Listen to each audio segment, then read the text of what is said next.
when a lonely widow opened her home to a 19-year-old foreign student. She believed she was saving a young man's future, but within months, she would discover he wasn't a student at all, and her act of kindness had invited a nightmare that was already watching her from the shadows. In the peaceful town of Ashbourne, where days passed slowly and everyone knew each other's names, Linda Morrison lived in a modest brick house at the edge of a quiet street. The house once echoed with laughter, shared meals, and late-night talks with her husband, Paul, before his sudden death 2 years earlier left her world painfully silent. Since then, she had filled her days with gardening, volunteering at the library, and pretending the loneliness didn't bother her. But every evening, when she sat by the window watching the sunset, she felt the heavy emptiness of having no one to share it with. One chilly afternoon, as she browsed the local community board outside the grocery store, her eyes caught a small handwritten note pinned among advertisements for babysitters and piano lessons. It read, "Exchange student from Nigeria seeks host family. Age 19. Studying engineering at Ashbourne College." Something about it made her pause. She had no children of her own, and the thought of offering someone a home, even for a short time, felt like a way to bring life back into the house. Without hesitation, she called the number listed below. The voice on the other end was calm and polite. The student's name was Elias. He sounded nervous but grateful, explaining he had been staying at a dorm that was closing for renovations. Linda assured him she had a spare room and would be happy to help. That night, she prepared the room with fresh sheets, a small lamp, and a welcoming note on the bedside table. When she finally turned off the lights, she felt a strange but comforting warmth inside her chest, the kind that comes from believing you've just done something good. She had no idea what darkness she had just invited in. Elias arrived 2 days later, carrying a small suitcase and a polite smile that instantly put Linda at ease. He was tall, neatly dressed, and spoke with a quiet confidence that made him seem older than 19. From the moment he stepped into the house, he expressed gratitude for everything: the room, the meal she cooked, even the cup of tea she offered. His manners impressed her deeply. He called her Mrs. Morrison and insisted on helping with chores, often washing dishes before she could stop him. To the neighbors, he appeared to be the perfect guest: humble, hardworking, and respectful. Within the first week, Elias settled comfortably into the household routine. He left for classes early each morning, returning in the afternoon with his books neatly tucked under his arm. He shared stories about his studies, about wanting to become an engineer, and about missing his family back home. Linda listened with interest, touched by his dedication and gentle nature. Occasionally, he brought home small gifts: a scented candle, a bouquet from the market, or pastries from a local bakery. These gestures warmed Linda's heart and made her believe she had made the right choice. The house began to feel alive again. Laughter returned to the kitchen, and the stillness that once haunted her evenings slowly disappeared.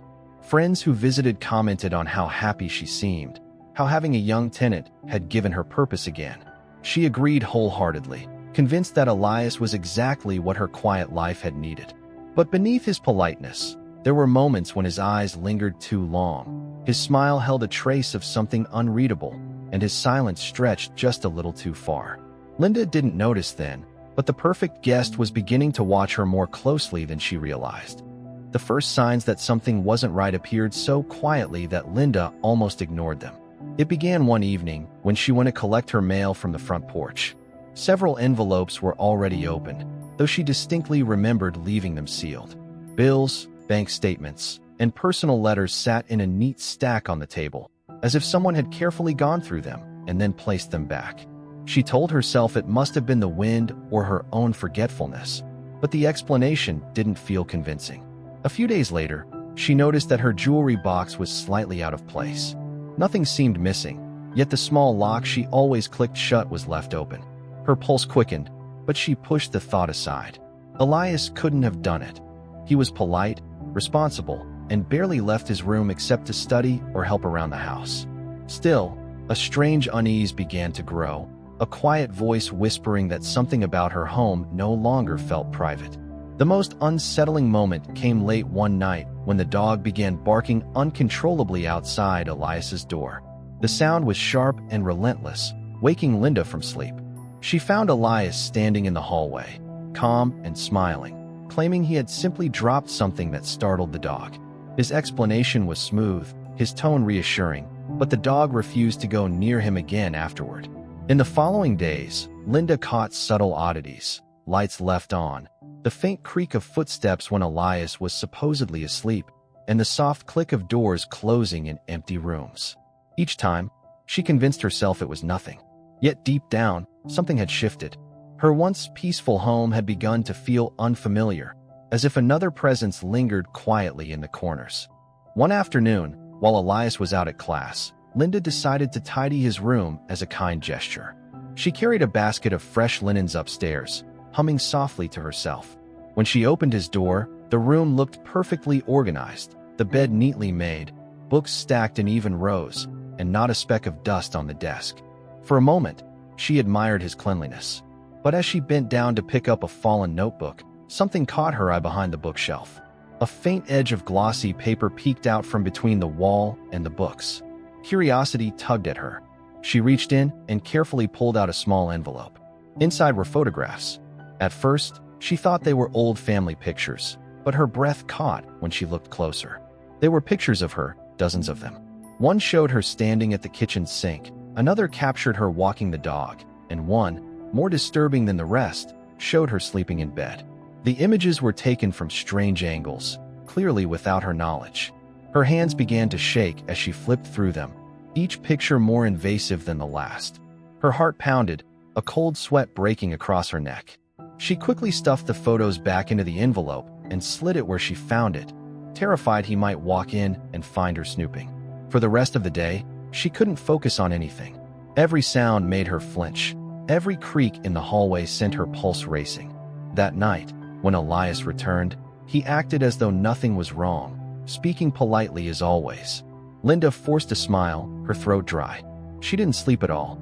For the first time, she began to fear the stranger living under her roof. The morning after discovering the photographs, Linda woke with a sense of dread that wouldn't leave her. Every glance toward Elias filled her with unease, but she forced herself to remain calm. She needed answers. That afternoon, while Elias was out again, she sat at her computer and began searching for information. She started with the university website, typing in his name to find his student profile. Nothing came up. She tried the student directory, then the engineering department's enrollment list. Still nothing. Confused, she called the International Student Office, explaining she hosted a student named Elias from Nigeria. After a pause, the woman on the phone said no such student was registered at Ashbourne College. Linda's heart sank. She double-checked the documents Elias had given her when he moved in: his student ID, a letter of admission, and a photocopy of a visa. On closer inspection, she noticed subtle irregularities: the font slightly misaligned, the college logo blurred. Panic set in. If he wasn't a student, then who was he? Desperate for clarity, she called the local immigration office and gave them the details. The officer promised to check and call back. Hours later, when the phone finally rang, the news was worse than she imagined. There was no record of anyone named Elias under that passport number. The room began to spin as fear took hold. The realization struck like a blow. The person sleeping just down the hall wasn't who he claimed to be. Every polite smile, every thoughtful gesture now felt sinister. She sat frozen in her chair, replaying every moment since his arrival. The photos, the mail, the dogs barking, it all fit together now. She had unknowingly welcomed a stranger into her home, and she had no idea what he truly wanted. Days passed, and Linda struggled to act normal around Elias. Every meal shared, every polite conversation, felt like walking through a nightmare she couldn't wake from. She decided to keep quiet until she had proof, though her instincts screamed for her to run. One evening, while balancing her checkbook, she noticed several small withdrawals from her bank account. They weren't large, 50 here, 100 there, but they were consistent, appearing every week for nearly 2 months. She hadn't made them. Her hands trembled as she logged into her late husband's old account, one she hadn't touched since his death. To her horror, she found it nearly emptied. The withdrawals were recent, and the access came from her own home's IP address. Someone had been logging and using her network. She rushed to the drawer where Paul's old financial documents were kept, only to find the folder missing. The lockbox that held his passwords was gone too. Panic rose in her throat. Elias had been in that room many times, helping her organize papers or clean shelves. He must have found everything. That night, as Elias sat quietly reading in the living room, Linda studied him from across the room. His calm demeanor made her stomach twist. How could someone so composed be capable of such deceit? She wanted to confront him, to demand answers, but fear held her back. If he was capable of lying so convincingly, what else could he do? Instead, she excused herself and locked her bedroom door for the first time. Lying awake, she listened to every sound in the house. The faint hum of the refrigerator, the soft creak of floorboards outside her room. Her mind replayed one chilling thought. The danger wasn't outside anymore. It was already inside, watching her sleep. The fear became unbearable, yet Linda tried to maintain her composure. She needed proof strong enough to take to the police. Her opportunity came one evening when her elderly neighbor, Mr. Harris, stopped by with a concerned look on his face. He mentioned that a few nights earlier, he had seen Elias outside near the woods behind her house, carrying a shovel and what looked like a black duffel bag. At the time, he assumed the boy was just helping with gardening or disposing of trash, but something about the hour, close to midnight, had bothered him. Linda felt a cold shiver run down her spine. That same night, when Elias left for what he claimed was a late study session, Linda grabbed a flashlight and stepped into her backyard. The air was heavy and damp, the ground soft from a recent rain. As she moved closer to the edge of the garden, her light caught something unusual, a patch of soil that looked freshly disturbed. The dirt was uneven, the grass roughly torn. Her breath quickened as she knelt down and began to dig with her bare hands. Within minutes, her fingers hit something solid. She pulled out a small box wrapped in plastic. Inside were items she recognized instantly: her husband's wristwatch, old credit cards, and family photographs that had vanished months ago. At the bottom lay her missing bank documents, stained with dirt but still readable. The sight of them made her chest tighten in terror. She stumbled back, realizing Elias had buried them deliberately, hiding what he had taken. Her kind gesture had invited a stranger who wasn't just deceitful, but calculated.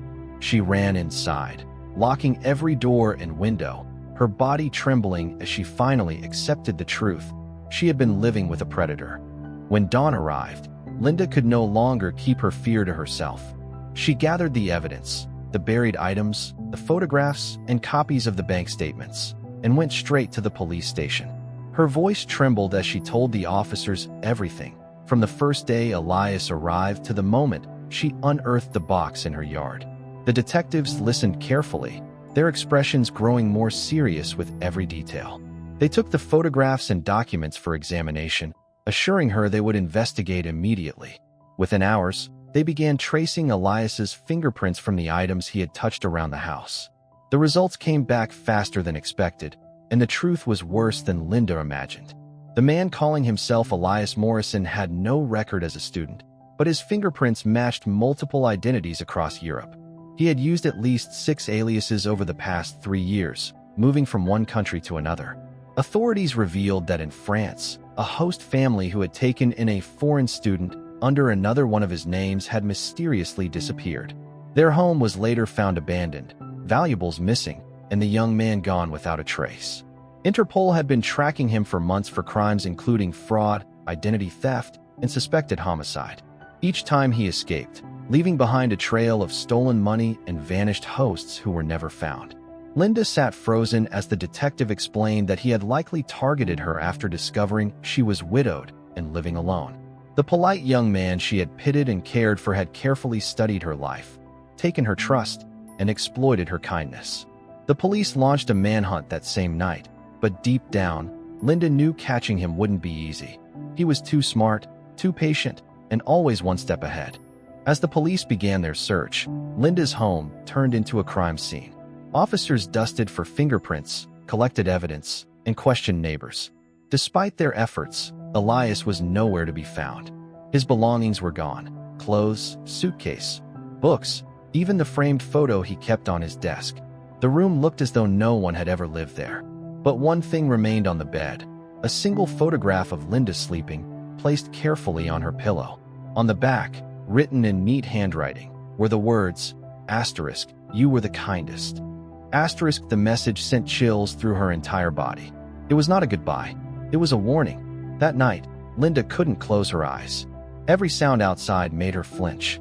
Around 3 in the morning, the neighbor's security camera captured a dark, hooded figure walking past her driveway. The figure paused for a few seconds, turned toward the house, and then disappeared into the shadows. When police reviewed the footage, they couldn't confirm the person's identity, but the tall, slender build and smooth movements looked eerily familiar. Linda was advised to stay elsewhere, but she refused to leave. It was her home, and she wouldn't let fear drive her away. Days passed with no sign of Elias. Reports came in from nearby towns. People claimed to have seen a young man matching his description at train stations, gas stations, and even a rural bus stop, but he always vanished before officers arrived. Each night, Linda checked the locks twice, her heart racing at every creak and whisper. The photo on her pillow haunted her thoughts, its message replaying endlessly in her mind. She began to understand that Elias hadn't disappeared completely. He had simply moved on, searching for another kind face to trust him, another door to walk through.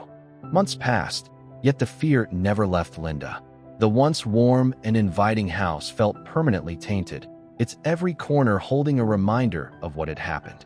She sold most of her furniture, unable to bear the thought of what Elias might have touched. The police maintained periodic contact, but there was little progress.